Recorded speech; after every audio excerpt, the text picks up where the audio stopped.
Hello दोस्तों, एक बार फिर से स्वागत है आपके अपने भरोसेमंद यूट्यूब चैनल पर।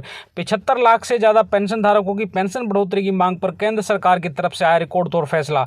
पेंशनभोगी अपनी मांगों को लेकर अड़े रहे, सालों बाद अब जाकर मिली बड़ी सफलता। आखिरकार सरकार को माननी पड़ी।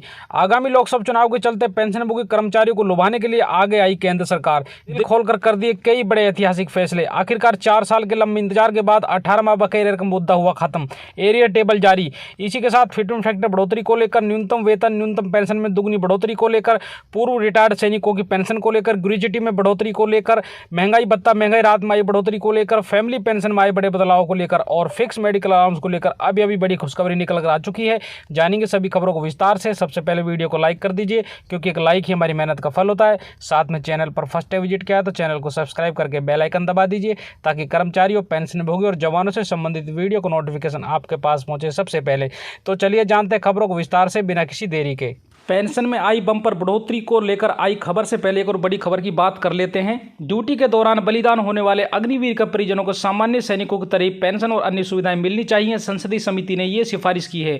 मौजूदा प्रावधानों के अनुसार ड्यूटी के दौरान बलिदान होने वाले अग्निवीर के परिजनों को अभी सामान्य सैनिकों की तरह सुविधाएं नहीं मिलती है। रक्षा विभाग की संसदीय समिति ने अपनी ताजा रिपोर्ट में कहा कि परिजनों के दुख को ध्यान में रखते हुए समिति सिफारिश करती है कि ड्यूटी के दौरान बलिदान होने वाले अग्निवीर के परिजनों को भी वही फायदे सुविधाएं मिलनी चाहिए जो सामान्य सैनिकों को परिजनों को मिलते हैं। जून 2022 में सरकार ने सेना की 3 सेवाओं में अग्निपथ योजना की शुरुआत की थी। इस योजना के तहत युवाओं को सेनाओं में शॉर्ट टर्म के लिए शामिल किया जाता है।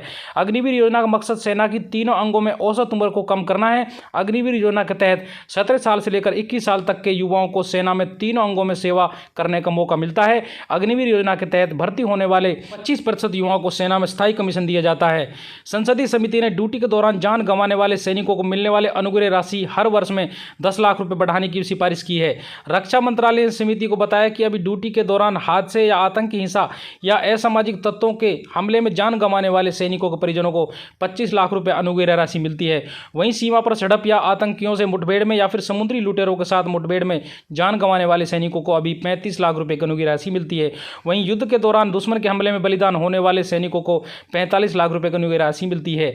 संसदीय समिति ने अपनी सिफारिश में कहा कि सरकार को अनुग्रह राशि हर वर्ग में 10-10 लाख रुपए बढ़ाने पर गंभीरता से विचार करना चाहिए। साथ ही इसकी न्यूनतम राशि 35 लाख रुपए और अधिकतम राशि 55 लाख रुपए होनी चाहिए। अगली बड़ी खबर की बात करते हैं। सरकार ने देश के पूर्व सैनिकों को बड़ा तोहफा दे दिया है। उनकी पेंशन में रिवाइज करने का फैसला कर लिया है। यानी अब पूर्व सैनिकों की पेंशन में बढ़ोतरी होने जा रही है। इससे 2006 से पहले रिटायर जवानों और अफसरों की पेंशन बढ़ जाएगी। ये वो पेंशनधारी हैं जो 5 वेतन आयोग में 6500 से 10,500 रुपए पे स्केल के तहत पेंशन पा रहे थे। ये रिवीजन 1 जनवरी 2016 से माना जाएगा। केंद्रीय और राज्य कर्मचारियों के लिए 7 वेतन आयोग भी इसी तारीख से लागू है। All India audit and accounts association के assistant secretary general Harishankar Tiwari ने जी बिजनेस को बताया कि इससे उन पेंशनरों को ज्यादा फायदा होगा जिनकी रिटायरमेंट के वक्त सैलरी 17,000 रुपए से कम थी। केंद्र सरकार के पर्सनल डिपार्टमेंट ने जुलाई 2019 में यह आदेश जारी किया था। इसके बाद प्रयागराज स्थित principal controller of defence accounts इसे डिफेंस डिपार्टमेंट में लागू करने को कहा। इस रिवीजन में पेंशन के साथ परिवार पेंशन भी शामिल है। इसमें 4600 रुपए की ग्रेड पे को कोरोस्पोंडिंग ग्रेड पे माना गया है। यह संशोधन उन पेंशनरों के लिए है जो 5 वेतन आयोग की सैलरी में रिटायर हुए हैं। कार्मिक विभाग ने संशोधित पेंशन का कॉर्कोडेंस टेबल भी जारी कर दिया था। टेबल में बताया गया कि 6ठे वेतनमान में पेंशन और फैमिली पेंशन के लिए निर्धारित ग्रेड पे 42 रुपए थी। इसमें बढ़ोतरी की गई जो रिवाइज करके 4600 ग्रेड पे किया गया। रिवाइज पेंशन भी दी गई है। प्रयागराज स्थित principal controller of defence account ने सेना के सभी विंग को निर्देश दिए हैं कि वो 1 जनवरी 2016 से इस संशोधन को अपने यहाँ लागू करें। रेलवे के पेंशनरों के लिए अच्छी खबर आ चुकी है। केंद्र सरकार ने रेलवे के अलग अलग वेतन आयोग के अंतर्गत पेंशन पा रहे लोगों को बड़ी राहत देते हुए उसे रिवाइज कर दिया है। यानी पेंशन धारकों को पेंशन बढ़ाने का फैसला कर लिया गया है। सरकार का कहना है कि उसे इस संबंध में कई पेंशनरों से दरख्वास्त और कुछ अदालती आदेश भी मिले थे। इसके बाद वह विभाग ने उस पर विचार किया और उसे रिवाइज करने का फैसला कर लिया है।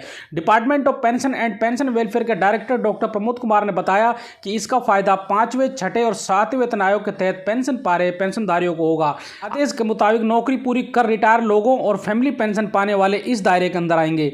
डॉक्टर कुमार के मुताबिक 1 जनवरी 1996, 1 जनवरी 2006 और 1 जनवरी 2016 के बाद पेंशन फैमिली पेंशन पा रहे लोगों को पेंशन रिवाइज की जाएगी। कुछ ऐसे मामले हैं जहां कंपलसरी रिटायरमेंट पेंशन या कंपनसेशन अलाउंस उस दर पर दिया गया हो जो पूरी पेंशन से कम हो, वहां इसे अनुपातिक रिवीजन के तहत लागू किया जाएगा। फैमिली पेंशन की रकम में कोई कमी नहीं की जाएगी। देश में करीब 15 लाख रेल पेंशनभोगी हैं। इसके साथ ही रेल मंत्रालय ने पेंशनभोगियों को पेंशन और पेंशन कल्याण विभाग के अधिकार क्षेत्र में लाने के प्रस्ताव को मंजूरी दे दी है। सरकारी की मंजूरी का मतलब है कि पेंशन नियम जो केंद्र सरकार के सभी पूर्व कर्मचारियों को नियंत्रित करते हैं, रेलवे अधिकारियों पर भी लागू होंगे। अब तक विभाग के संगठनात्मक ढांचे के कारण रेल पेंशन मंत्रालय द्वारा प्रशासित रेलवे सेवा नियम 1993 द्वारा शासित होते थे। सुप्रीम कोर्ट ने सोमवार को केंद्र सरकार को वन रैंक वन पेंशन योजना के तहत सभी पात्र पारिवारिक पेंशनरों और सेवाओं के वीरता पुरस्कार से सम्मानित सैन्य कर्मियों को 30 अप्रैल 2023 तक बकाया राशि का भुगतान करने का निर्देश दिया था। यह मामला ओआरओपी योजना के तहत पूर्व सैनिकों की लंबित पेंशन से जुड़ा है। सुप्रीम कोर्ट ने केंद्र सरकार को बकाया पेंशन की किस्तों में भुगतान करने की अनुमति दी है। सुप्रीम कोर्ट ने सेना के पेंशनरों की विभिन्न श्रेणियों में पेंशन भोगियों बकाया भुगतान की समय सीमा को भी तय किया है। सुप्रीम कोर्ट का आदेश मुताबिक जो 6 लाख लोग पारिवारिक पेंशन भोगी हैं और वीरता पुरस्कार विजेता हैं, उन्हें 30 अप्रैल 2023 तक वन रैंक वन पेंशन योजना की बकाया राशि मिलेगी, जबकि 70 साल से अधिक उम्र के 4 लाख पेंशनरों को 30 जून 2023 तक बकाया का भुगतान किया जाएगा। बाकी 11 लाख लोगों को 3 समान किस्तों में बकाया का भुगतान किया जाएगा। इन सभी को 31 अगस्त 2023, 30 नवंबर 2023 और 28 फरवरी 2024 को बराबर किस्तों में वन रैंक वन पेंशन के बकाया का भुगतान किया जाएगा। गौरतलब है कि 23 दिसंबर 2022 को मोदी सरकार ने वन रैंक वन पेंशन योजना में संशोधन को मंजूरी दी थी। सेनाओं के 25 लाख ज्यादा पेंशन भोगियों को इसका लाभ मिलने वाला है। इसके कारण सरकारी खजाने पर लगभग 8500 करोड़ रुपए का भार पड़ेगा। बहरहाल केंद्र सरकार ने सेनाओं के सभी योग्य पेंशनरों को वन रैंक वन पेंशन योजना के तहत बकाया रकम के भुगतान के लिए थोड़ा समय मांगा था। उसने कहा कि इस समय की जरूरत कई तरह की सरकारी और औपचारिकताओं को पूरा करने के लिए है। इसको लेकर सरकार ने सुप्रीम कोर्ट में पहले एक याचिका भी दायर की थी। अगली बड़ी खबर की बात करते हैं। ऐसे तो केंद्र और राज्य सरकार की ओर से लाखों पेंशनर को समय समय पर कई तरह के तोहफे दिए जाते हैं।